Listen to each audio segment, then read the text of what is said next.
Hello, everyone, and welcome to Adam Ruins Everything, the podcast. I am your host, Adam Conover, and I'm also the host of Adam Ruins Everything, the TV show, which airs on True TV. We're currently in our off-season, but you can find clips and full episodes of the show at truetv.com/Adam Ruins Everything and the Watch True TV app.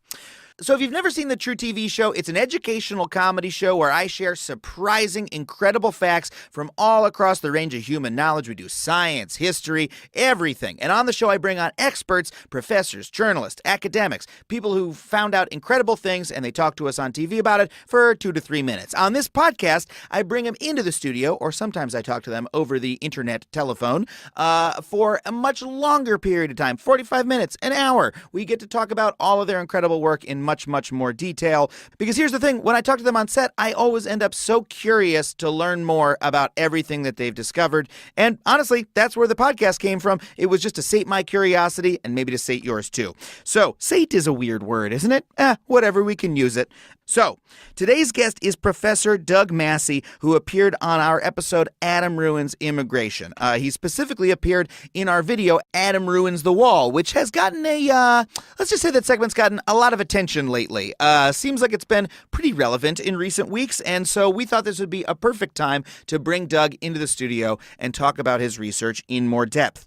Douglas Massey is a sociology professor at the Woodrow Wilson School of Public and International Affairs at Princeton University, where he studies immigration between Mexico and the United States. And here's the thing, in a time when tensions are running so high about this issue, there are so many claims being thrown back and forth across the media, and it gets so emotional, right? People have such a crazy emotional response to this topic. Honestly, it's really wonderful to have the chance to talk to someone who is simply a researcher, someone who has spent their life looking at how the migration patterns between Mexico and the United States actually work. He has studied the number of people who are actually going back and forth, why they are traveling, the effects of them traveling. He's dedicated his life to this subject. And so this is a chance for us just to talk to him and find out what the facts are. What level is immigration actually at? What effect is it having on the United States? And let me tell you, it's probably not what you think. I was surprised by a lot of what you're going to hear in this interview. So without further ado, we are so happy that Doug could join us over the internet telephone from Princeton. Let's get right to it. Let's go to the interview. Well, I'm here with Douglas Massey. Thank you so much for coming on the show, Doug. It's my pleasure. Is it okay to call you Doug? Do you go by Doug? Doug is what I go by. Okay, great. It's always tough. I don't personally have a name that is shortened sometimes, so I'm always a little bit cautious with other people to make sure. So you are a professor at Princeton where you study immigration, correct? That is correct. And how long have you been studying the topic for? I started studying immigration between Mexico and the U.S. in 1978. Wow. Okay. So that really is quite a span of time. That's in fact, our cultural attitude towards immigration has obviously gone through some shifts in that time. Yeah, I've been collecting data on an annual basis every year since 1987, and really I've built up the largest database on both documented and undocumented migration between Mexico and the U.S. with around 4,000 data users worldwide. And even the government, even Homeland Security, when they want to figure out what's really going on, they check my data. Wow. And how do you collect that data? I'm so curious. Every year we go down into Mexico, we pick 4 to 6 different communities, and we go in and do a representative survey of the communities. And for everybody that we interview, for every household that we interview, we collect a complete history of migration and border crossing for the household head and the spouse. And then for everyone in the entire household, we get information on whether they've been to the U.S. on a trip, and then we get information on their first trip and their most recent trip and the total number of trips they've made. And over the years, we've compiled this huge database. We just keep adding to it year by year by year and building more and more variety into the database by getting more and different kinds of communities as time goes by, expanding into new geographic areas. And it allows us to really reconstruct what has been going on in the whole pattern and process of migration between Mexico and the United States, really for the past 4 or 5 decades. Wow, so that's incredible. So that's just very basic, comprehensive field research, seeing how people are moving on the ground, and then using sort of scientific methods to extrapolate to broader sort of conclusions about what the patterns are.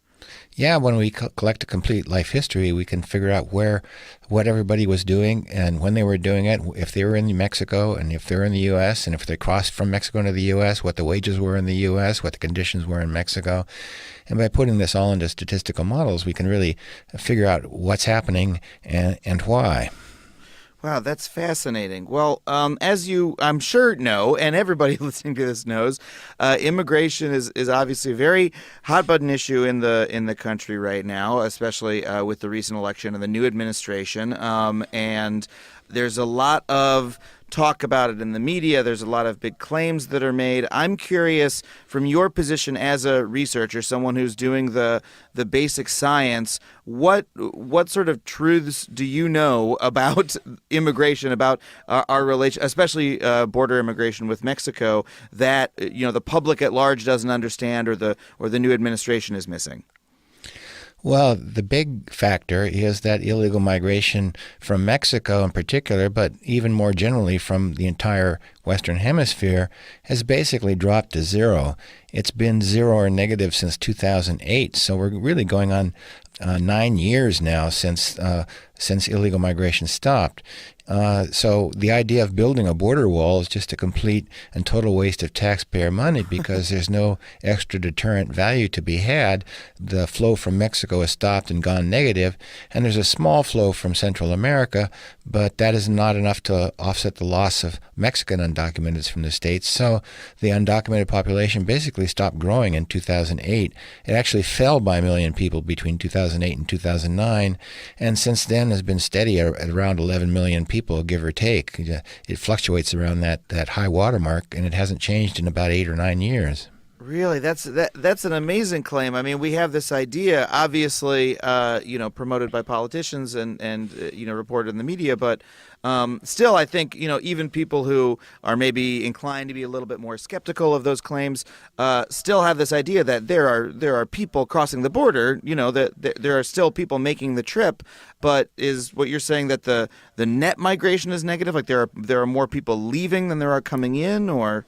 Yeah, when it comes to Mexicans, that's absolutely true. It's Really? true for Mexican undocumented migrants, but it's also true for the Mexican immigrant population in general, both legal and undocumented. What we found in our data right now is that nobody is coming to the United States from Mexico without documents, and some people are going back. So there's a net loss, not a big one, but a net loss on a year-to-year basis. There's continuing legal migration going on, about 150,000 entries with permanent resident visas per year, and 350 to 400,000 temporary work visas of one kind or another. But these people, rather than staying, are circulating back and forth. So there's no net increase to the size of the Mexican population through immigration at this point. The Mexican origin population in the United States is now growing primarily through births. And so the issue with undocumented immigration is not that the inflow is not really a major feature. It's really just that we have at this point like a large stable population of undocumented folks, right? The 11 million that you mentioned. Yeah, and since the flow really stopped about 8 or 9 years ago, the undocumented population that's here living in the United States has simply been aging in place. And so now the average undocumented migrant's been here like 15 years.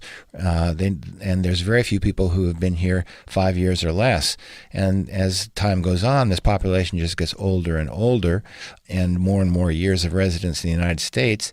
And of course, as they stay longer, they tend to have U.S.-born citizen kids. So almost all these families now, the majority of these families are in mixed statuses, and a growing fraction are actually parents of U.S. citizen kids. And so a deportation campaign is going to harm a growing number of American citizens.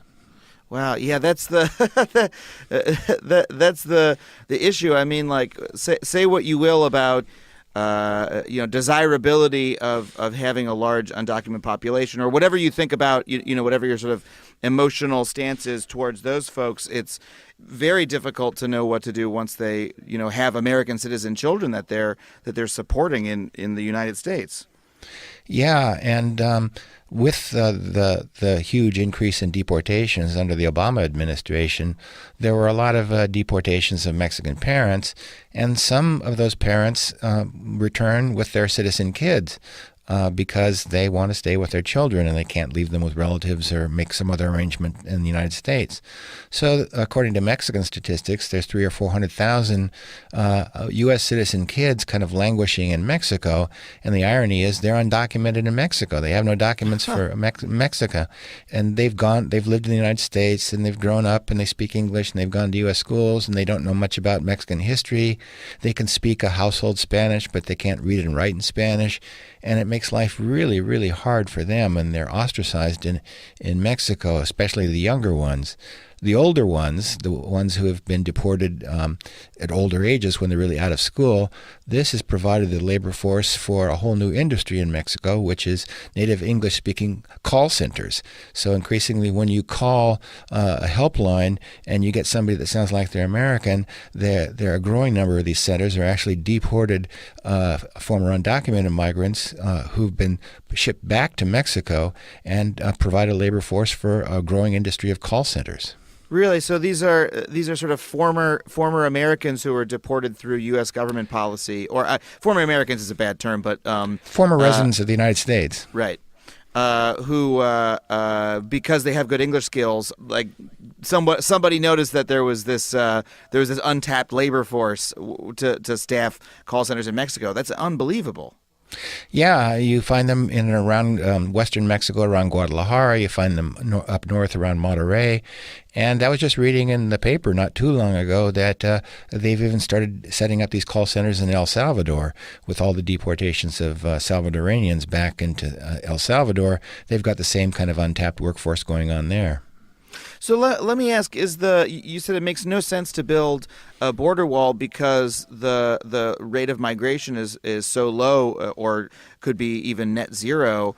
Are there downsides to building a wall other than just it wasting money? I mean, or is it just sort of like you can build it, but it's not going to do anything, so it's a waste? Well, it's a huge waste of money, many billions of dollars that could be more productively used for other kinds of infrastructure than a wall that's solving a problem that no longer exists.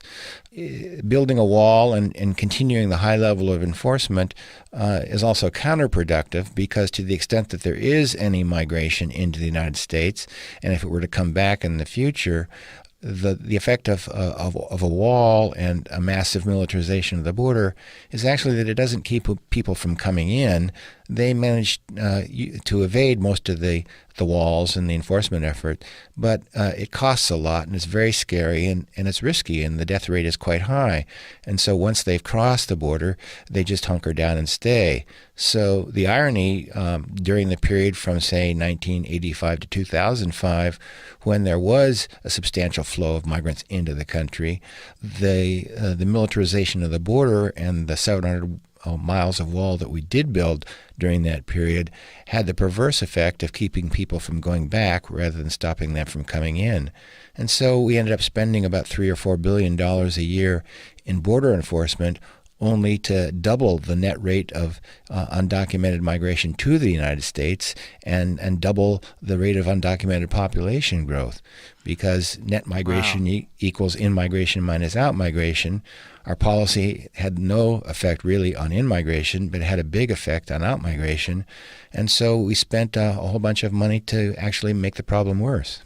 Wow. So if I can take your very measured mathematics and sort of, refine it into my comedy brain and do the simple version, that enforcement turned this sort of natural migrant labor. Someone, cross the border and pick a couple oranges and then head back home when the growing season's over. By making it such a high bar to get over the border. Well, now I got to sneak past guards. I got to hop a fence. I got to pay a coyote, a year's savings in order to get across. Those people are still able to get across, but now it's because the trip is so much more fraught. It turns that sort of migrant labor into permanent residence in a way. Yeah, it did that. And the other thing it did was push the migrant flows away from California. So if you look at census data, for example, from 1980 from 1990 and look at who all the Mexicans who entered the United States between 85 and 90, 2/3 went to California.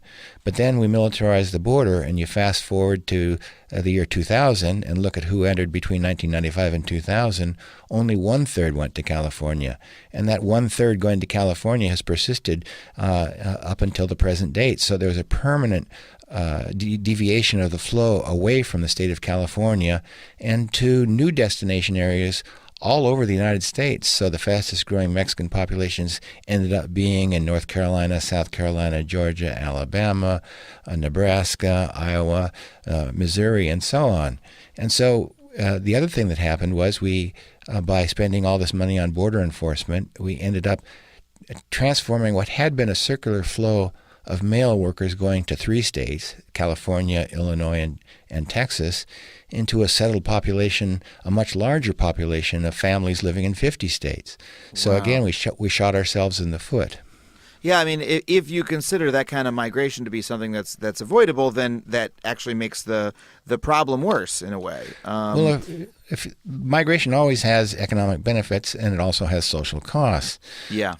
When you have a circular flow of male workers for seasonal work in construction and agriculture, you reap the economic benefits and you pay very few social costs. But if you force a settlement process to occur through policy interventions, then you create families and they carry the social costs. And so if that's what you want to do, that's fine, but that's what's going to happen. So why is it that it shifted away from California? Was it because that was where all the enforcement was? So once people got over the border, they just sort of went deeper into where there was less sort of immigration enforcement, or? It was a combination of factors. I think the biggest single factor is the fact that they so heavily militarized what had been the busiest border crossing sector along the entire 2,000-mile border. So they built not one, but now they have 3 walls, and they have just a massive amount of enforcement resources stretching from the Pacific Ocean up into the Sierra Mountains. And it's just it was too risky and too costly, and people just went around it. And so there was a diverging of the flow away from California through the Sonoran Desert into Arizona. And before the border militarization really began in the early 1990s, the Arizona sector of the border was quiet. There were very few people crossing there.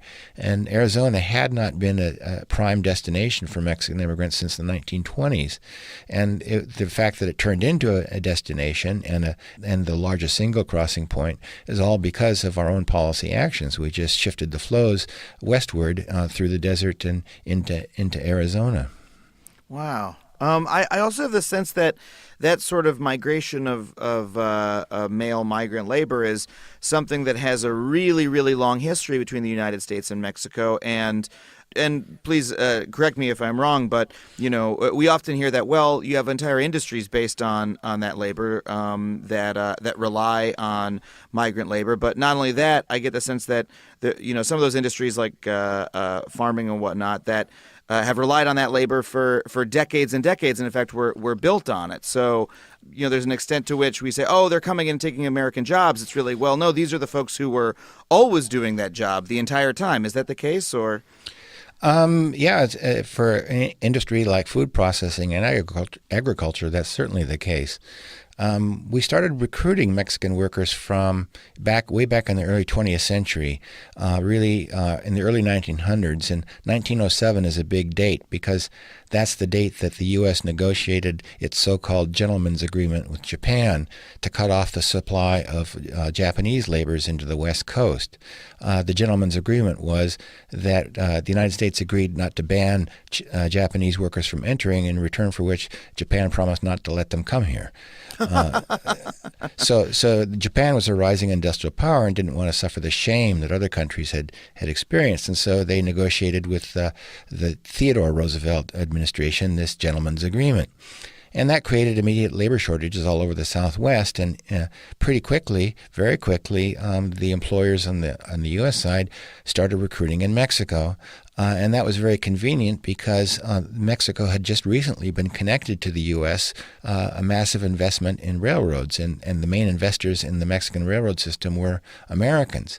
And so the rail lines went north to south, basically designed to carry agricultural exports out of Mexico to markets in the U.S. And so the employers in the U.S. just rode the rail lines down until they started encountering large population densities in Mexico and simply started recruiting.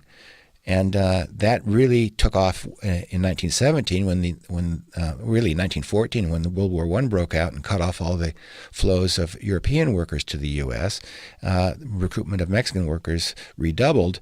And then when we put in place the quotas to stop Southern and Eastern European migrants from entering in the 1920s, Mexicans became the largest single migrant population entering the country because there were no numerical restrictions on Mexican immigration at that point in time. And during the 1920s, the rate of outmigration from Mexico in terms of the number of people living in Mexico versus the number leaving was actually higher in the 1920s than it's ever been. And the Mexican population doubled in size in a mere 10 years a period. What brought that boom in migration to an end was the Great Depression in 1929, and the U.S. launched a massive deportation campaign that ran from 1929 to 1935, when we deported about 450,000 Mexicans from the United States. And then the rest of the Depression years, there was no work, and so there was very little movement. And when the U.S. entered the Second World War at the end of 1941, in 1942, there was a major draft on, and labor shortages occurred all over the Southwest, and the U.S. approached Mexico and negotiated a binational labor agreement called the Bracero Program to allow Mexicans to enter the U.S. for temporary periods of labor. And that program lasted until the end of 1964, and its height in the 1950s, it was bringing in 450,000 Mexicans per year for temporary work in farms and agriculture and selected other industries. And so really since 1942, migration between Mexico and the United States has been almost constant. Wow, and that's the sort of picture that we paint in the second part of our of the episode you appeared on. That in many ways the migration of Mexicans to the United States is something. Well, you portray it as this sort of natural process in response to different policy and economic changes, but then it's also something that the American government or American corporations have at many times accelerated because of a need that they had for more labor, that their labor needs were not being met by the American workforce, and so they invited them in. But then it seems sort of perverse that we then eventually have this kickback reaction of hold on a second, get them all out of here. It seems like a rather perverse cycle. Yeah, and it's been a recurrent one throughout American history. In the case of Mexicans, there hasn't really been an native-born American worker that's not Latino working in American agriculture since the 1930s. And the 1930s was the Dust Bowl, and we had the famous wave of Okies going to California and working in the fields. But after the Second World War ended, the Okies didn't come back because now they were all working in unionized jobs in defense industry in California and elsewhere. And so it necessitated us to recruit the Mexican laborers, and they were the backbone. They still are the backbone of the agricultural labor force in the United States. And I think that you're just not going to be able to pay a native-born American enough money to go out into the Coachella Valley and harvest watermelons in 110-degree heat. The money you would have to pay them would make those watermelons so expensive they wouldn't be competitive on any market. Wow. So I was about to ask, to the person who says, if we stop, if we get all of the Mexican labor out of here, then we can have Americans be doing this work. Why is it that you can't pay Americans that much? Is it just that the Mexican laborers or the migrant laborers are willing to work for less and then send the money home, or? Well, there's various reasons.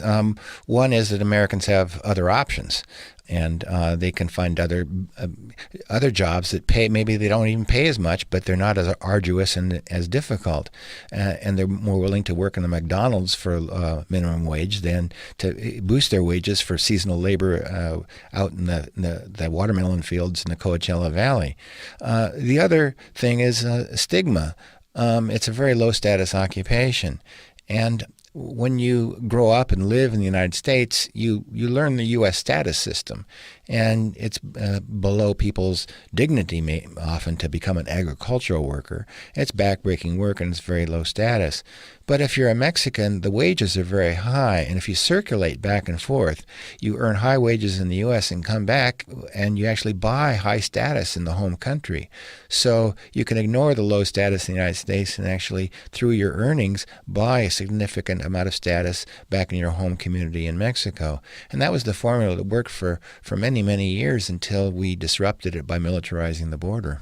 Man, I also, something that always stuck with me was I read a number of years ago a book by a journalist named Ted Conover, which I always have to say no relation. It's weird that it's not a common name, so it's funny that he has my last name. But he went and tried to do migrant farm work in writing about the immigration issue. He went and tried to join a farm as a fruit picker and described it as he described it as skilled labor, that it actually takes skill to pick, so many oranges a day without physically injuring yourself, because you need to learn how to, how to hold your body correctly, how to pace yourself, etc. He found himself physically unable to do anywhere near the work that the migrant laborers were doing, because they came from a long tradition and training in the field of agriculture work. Yeah, I was a kid. I grew up in Washington State, and they had a lot of strawberry farms, and I used to work in the summers picking strawberries. It's really hard work, and it's hard to make any money. And when you see somebody who is really good at it, it's quite impressive. They can pick 3 or 4 flats to my one, and they make a lot more money. But they're much more skilled, and they know what they're doing. It's not something you just come in and do as a menial job. It takes a fair amount of effort and training and learning to do it. And that's an important niche that's filled in the U.S. economy. And the problem that most people have in thinking about economics is that they think of, well, there's a fixed pie, and if the Mexicans come in, that's taking something away from me. But economies aren't fixed pies. They're dynamic, and they grow. And so the presence of Mexicans harvesting strawberries in the United States means that there is a nearby food processing plant to turn the strawberries into jam. And that produces more jobs, some of which also go to migrant workers, but it also produces a lot of jobs for engineers and supervisors and higher order white-collar positions for American workers. And if the bottom of the workforce didn't exist, then that upper part wouldn't either. Well, I'm here talking to Princeton professor Douglas Massey. We'll be back in just a moment, so stick around.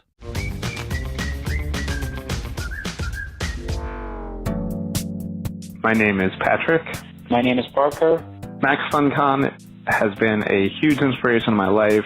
And now I have this network of friends that I've made that span literally across the entire globe, and they're some of my favorite people in the world. I truly cannot believe the amount of wonderful and lasting friendships that have come out of this. If you feel like you might not fit in, as long as you're a good person, you'll fit in, because everyone there is good and amazing and kind and wonderful, and you should absolutely go. It will be the best decision of your life. Make a ton of new friends like Parker and Patrick at Max FunCon. Tickets for Max FunCon and Max FunCon East are on sale now at maxfuncon.com.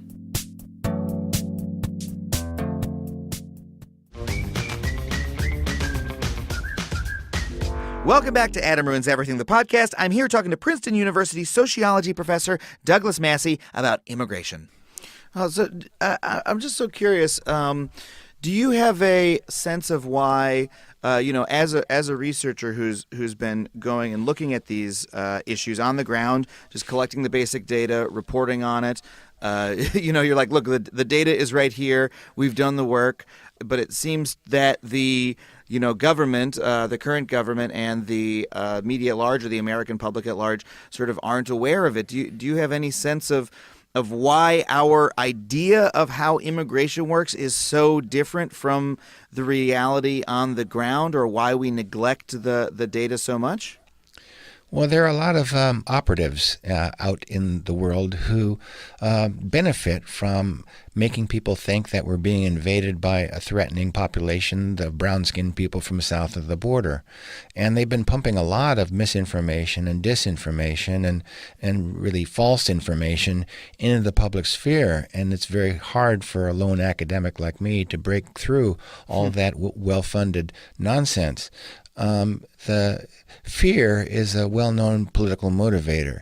And so if you think we're being invaded by rapists and criminals from Mexico and are being overrun by Islamic terrorists, and that Islam is rapidly increasing in the population, that's a motivator for some segment of the American population. So when you ban Muslim immigrants and you build a border wall, it really has no practical effect. It doesn't really make us any safer or more secure, but it sends a clear message to a certain segment of the electorate who's nervous and upset by really economic problems that are very real, but also they're very upset about the changing demographics of the United States. And so it sends a message to this group of people that, well, these are the people we want to exclude. These are the people who really can't be Americans. We can't, by building a border wall, we signal that Mexicans aren't acceptable as Americans. And it kind of works in the short term to mobilize a certain part of the base, but for American society as a whole, it's very destructive, because the future of America is one of diversity. Even if we stopped immigration tomorrow and brought it to zero, we'd still be moving inexorably towards what demographers call a majority-minority society, right, where no single group is in the majority. This is already the case in California, where you live. And that's how the nation is heading because of births. So if you look at births, about 25% of the births are now to Latinos, about 13% are to African Americans or blacks, about 7 or 8% are to Asians, and then there's another chunk that are all mixed up, and who knows what they are, but they're mixtures of all those three groups. And now, at this point, less than half of all births in the United States are to white European origin mothers. And so that's the future demography of the country. And that's just built into the demographic structure already, even if you were to stop immigration. So the more you demonize what's really the future demography of America, the more you're going to upset and entangle American society, and the more you're going to create instability, both economic and social.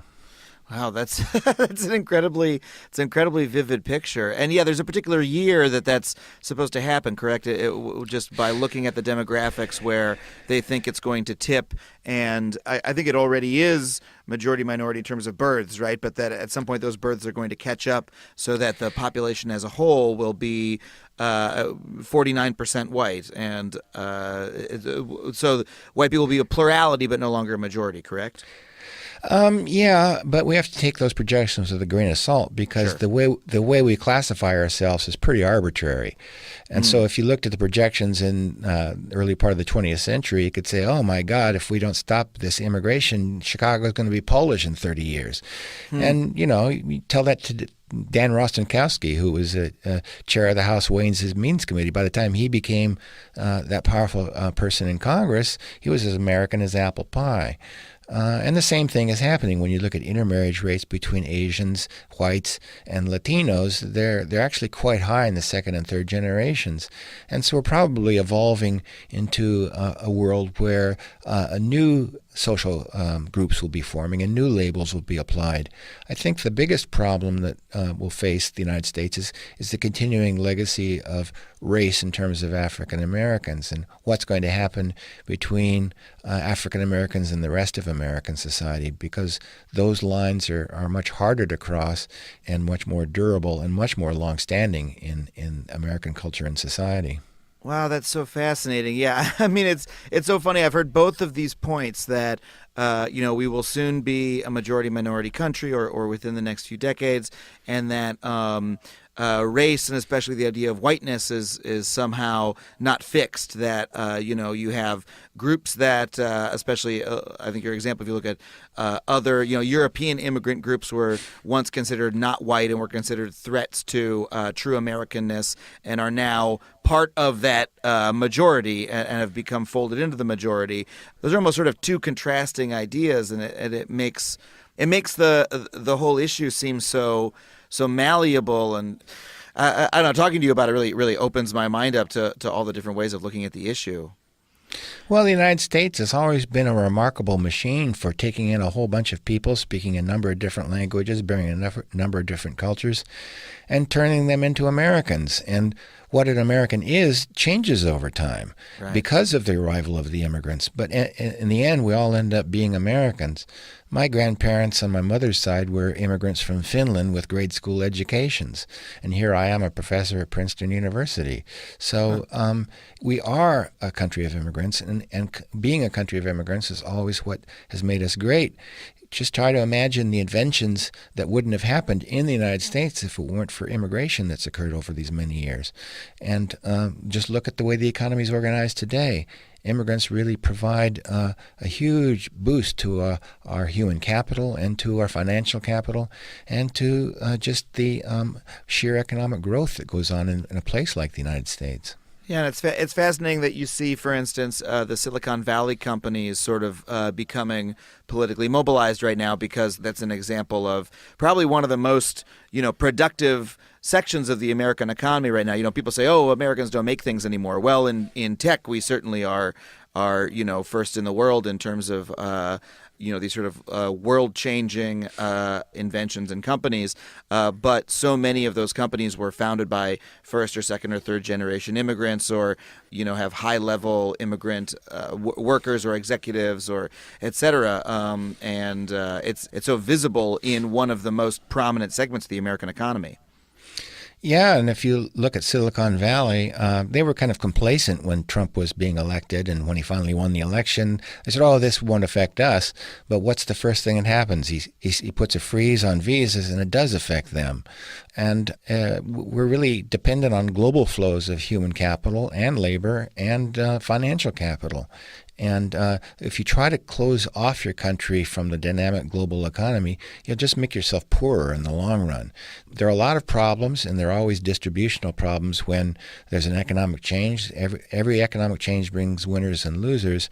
And the problem with our country is a lot of people made a lot of money through globalization, through technological change, and made billions of dollars, and they were just ideologically unwilling or just plain selfish and stingy, and were unwilling to tax themselves at fairly modest rates to provide funds to help the people who are harmed by these transformations and help them get back onto a road to where they can have an important role in the economy.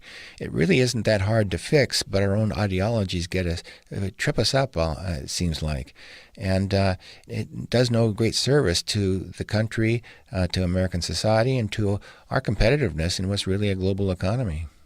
Yeah, it's so striking because it's having a clear-eyed view of how immigration actually works is the one thing that can help us sort of ameliorate the actual problems caused by globalization or caused by the changes in the economy. But looking at the research that you do and the information that we get from folks who are looking at it on the ground, but that seems so hard to get into the political sphere. It seems like our ideas about immigration are so much based on these sort of weird macro memes that are floating around that aren't tethered to any base reality and actually end up causing more problems than or even exacerbating the problems that they seek to address.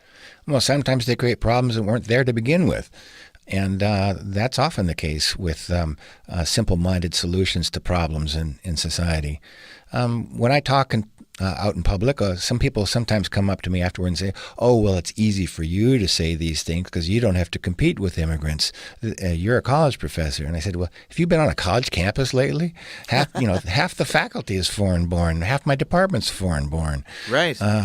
we all live in the same international world, and the way to prosper is to adapt to that and figure out creative ways of solving the problems to move forward, not to hunker down and pretend it doesn't exist. Right. Well, so to that end, what do you think a sensible immigration policy would look like?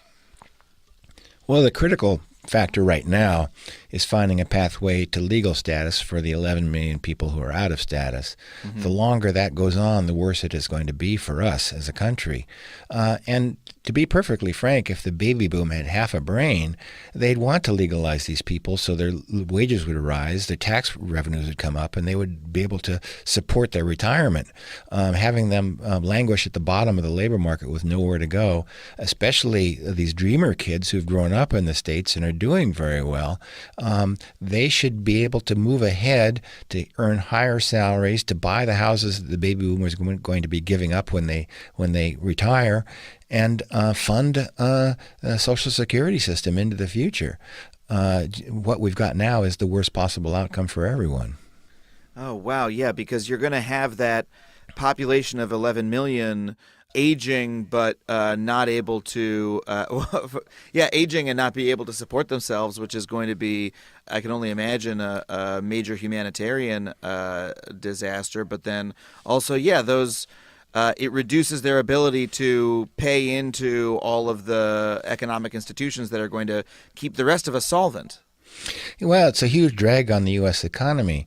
The evidence shows that before 1986, when the U.S. Congress made hiring undocumented migrants illegal, there was no wage penalty to undocumented status. They made the same wages as anybody else.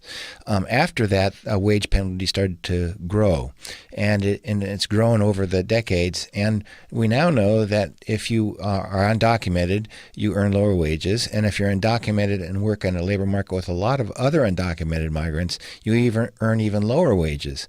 And this is largely a function of decisions we made to criminalize undocumented work a long time ago. But the way to remedy that is simply to give these people legal status and let them compete on free and open markets. Wages will rise, and it will rise for everybody in these markets, not just the migrants themselves.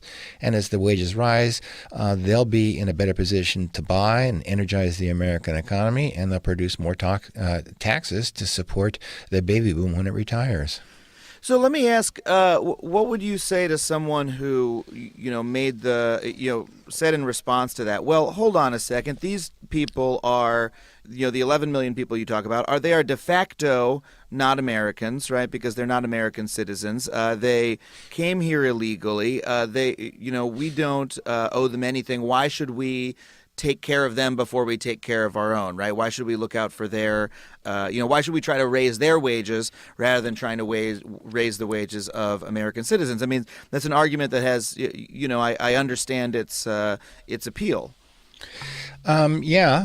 But by taking care of their situation and removing the burden of illegal status to them, we actually help the entire economy and raise everybody's wages over the longer term.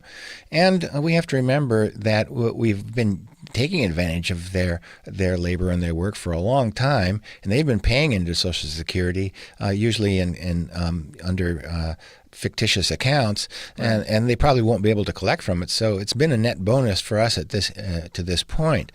But I think we could do even better if we were to, at this point, give these people legal status and let them move ahead in a country where they're already well established and well integrated, and where their children really are poised to do very well as long as they can overcome the burdens of being undocumented. And the final point is that violations of immigration law are not they're not criminal acts; they're violations of civil law. And civil law is like a parking ticket or something like that. It's not a criminal matter. When deportations don't go through the criminal courts, if you committed a crime, you become deportable. But the thing that gets you deportable is that you are a criminal. Most of the 11 million people are not criminals. We know that crime rates are lower in immigrant neighborhoods than in native neighborhoods, and we know that immigrants on the whole are less likely to commit crimes than natives. So really there's no good reason not to move forward on on a broad program of legalization to give a pathway to legal status for all these people, and especially this will ease the burden on their U.S.-born kids who always have to look over their shoulders because they're worried about what's going to happen to their parents. Wow, I'm sorry. I just want to return to that point. I had no idea. So a violation of immigration law is not actually technically classified as a crime in the United States. It's a violation of civil law. So folks who are undocumented immigrants are not, in fact, criminals. A lot of things associated with undocumented migration have been criminalized over the last several years as part of kind of the crackdown on security. But the basic, just being undocumented in the United States is a violation of civil law, and violations of the immigration code are in fact violations of civil law, and they don't get handled through the criminal courts. They get handled through an entirely different judicial bureaucry. Wow, see, that's, I mean, my whole show is about surprising truths, and that surprises me right now because, it's presented to us so often as, look, these people have broken the law. They're I don't know how often the word criminal is stated, but that's always the implication that, these people are felons in some way. But the fact is that even as far as our government is concerned, they're not. That's incredibly fascinating. What do you think about the argument that there's a disproportionate amount of actual crime flowing over the border? That there's drug dealers or et cetera. Is that the case in your research or?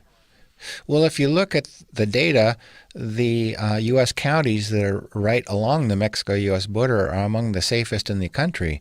El Paso in particular, which is across from Juarez, which has a bad reputation, but in El Paso, it's one of the more peaceful places along the Mexico-U.S. border, and crime rates are actually lower than the national average.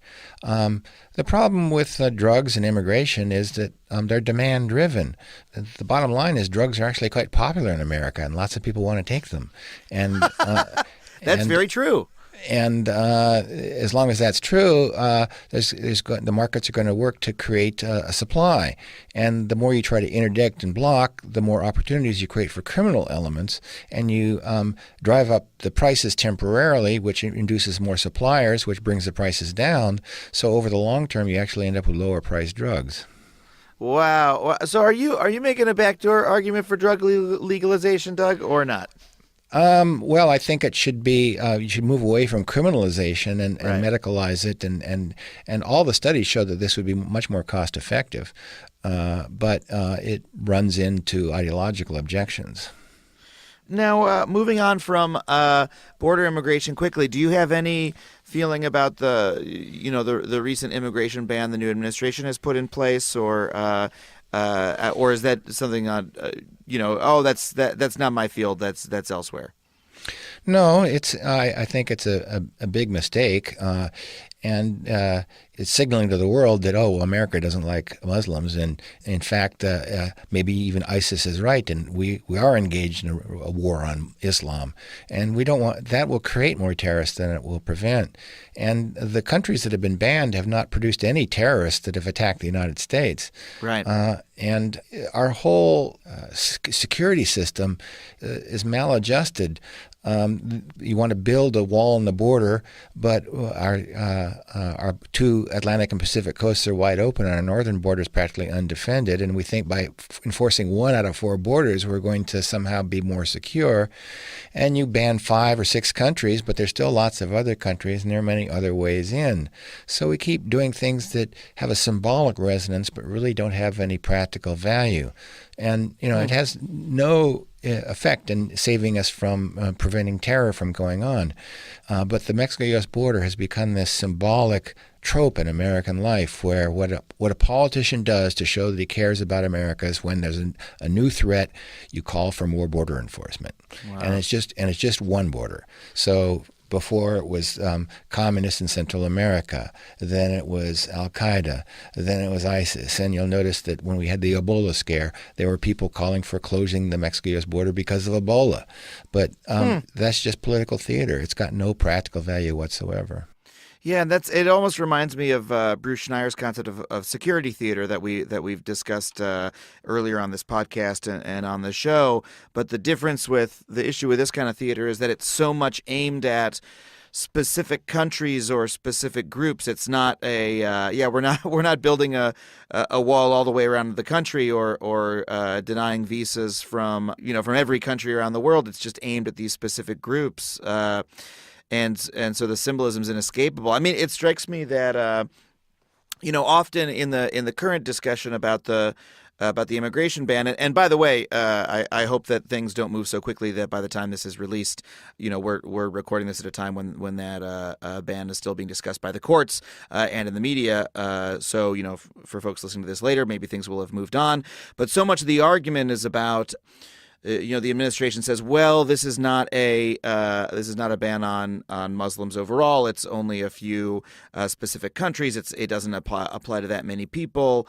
But it seems as though a lot of the purpose is symbolic. That the purpose of the wall is symbolic, and that the purpose of this ban is symbolic. And it seems like the point that you're making is that a fight over symbolism is not a inconsequential one. That symbolism is important to how the rest of the world views us.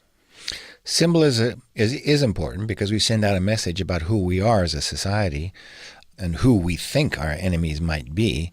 But the empty symbolism also has practical consequences. As we saw when we militarized the Mexico-U.S. border, it didn't solve the problem of undocumented migrants coming over. It actually made it worse by promoting their settlement in the United States rather than their circulation back and forth.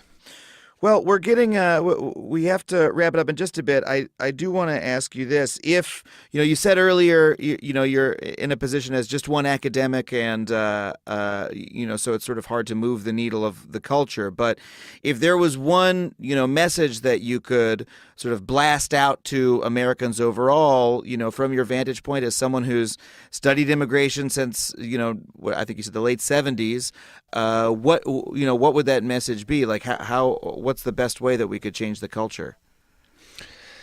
Well, Americans need to learn to be more skeptical about things they see, hear, and read, especially on the internet.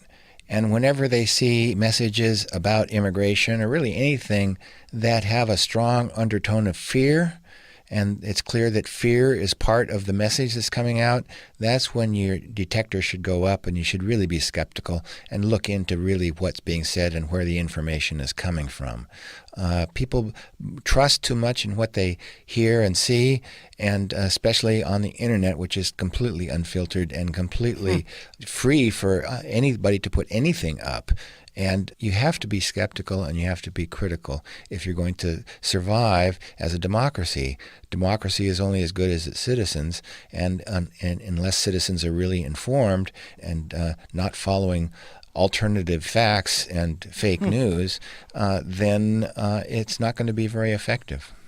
Well, here's the issue that I would on a normal week I would go out on that note because I think that's a really wonderful one. But I have noticed that when discussing issues like this that are so politically hot button that people are so emotional about that it's very common for someone to come back and say, okay, well, you're fake news, right? You're presenting alternative facts. This is you're coming from a biased point of view, and why should we listen to you rather than I've got my own holding my own study in the air. I've got my own facts right here that refute everything that you're saying.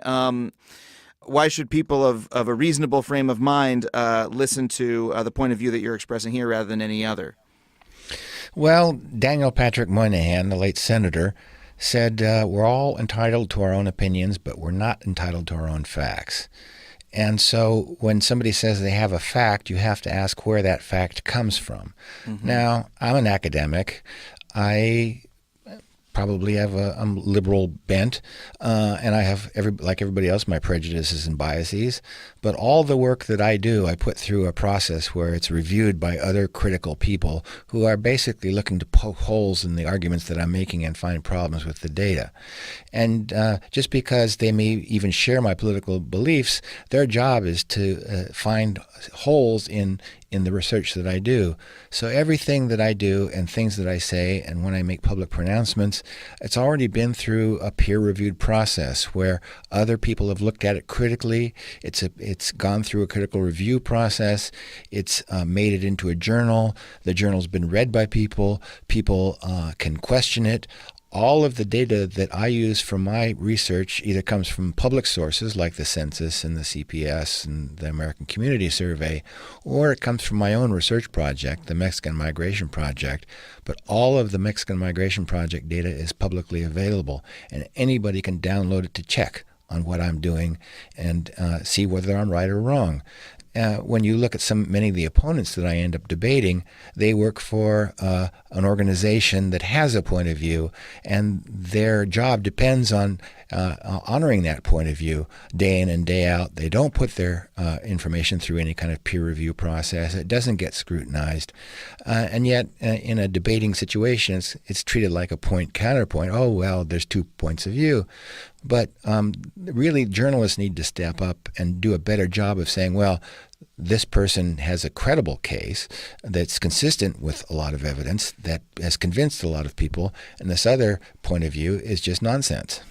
Right. Well, I love the way you put that, because I think so much of the time we live in this world where these, sort of debates seem to the average person, he said, she said. You've got your facts, you've got your facts, or that the point of view is very subjective. But the process that you're talking about how we find the information, about peer review and transparent data and et cetera, that's an objective process. We can look without a filter at how you find your information versus how other people find their information and say, okay, we know that Doug did his due diligence here to a degree that perhaps the person he's speaking to didn't, or at least we can then have a conversation. We can now have a conversation about the merits of how you found your data, which is at the very least, if someone wants to dispute it, we can, move to that conversation where now we are debating facts and figures and evidence gathering methods rather than, politics and emotion. And then hopefully we can draw conclusions based on that objective conversation. Yeah, I think that's the way for an enlightened society to operate. Unfortunately, I think we've been moving away from it with the way the internet's been trending and the way that social media has actually been working and the way that broadcast journalism has been trending. But ultimately, a nation, a society that doesn't pay attention to the objective reality and makes it up as they go along, they're really headed for trouble in the longer term. Well, we're doing our part in the broadcast media to stand up for objective reality, since that's something that I guess you need to stand up for now, and for verifiable evidence gathering methods and all of that, and peer review. And I thank you for doing the work that you're doing and for coming on the show to talk to us about it. It's really there's something so comforting in this time of upheaval to hear from a researcher who is simply telling you about what their research shows. Here's what the data says. That is, for me, something I can grab onto. I know that this is at least a little bit rock solid, or a little bit more than what I get in the news every day. So I really appreciate you coming on and talking to us about it. Well, I really appreciate partnering with Adam Ruins Everything. I think I've reached more people with that video segment that people see on YouTube than I have with any op-ed piece I've written in the New York Times. Oh, wow. I'm really happy that that's the case. And but I encourage people to go read the op-ed pieces, because you know what? They're probably a lot better written than our silly little cable show. But well, thank you so much, Doug. Okay, thank you. Thanks so much again to Douglas Massey for coming on the show. I hope you guys found that interview as fascinating as I did. I think some of that stuff is going to help me win a couple Facebook arguments in a couple weeks. Just kidding. I quit Facebook because I found it too stressful.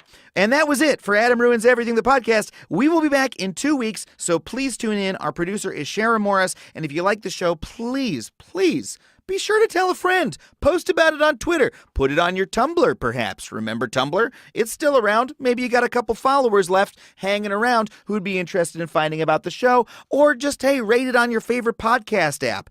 and leave a rating or comment wherever you subscribe. It really helps us out. Again, Adam Ruins Everything, the TV show, is currently in the off season, but you can find clips and full episodes at truetv.com/AdamRuinsEverything, or you can watch episodes on the Watch True TV app. Until then, we'll see you in 2 weeks. Thanks for listening. Bye-bye. MaximumFun.org.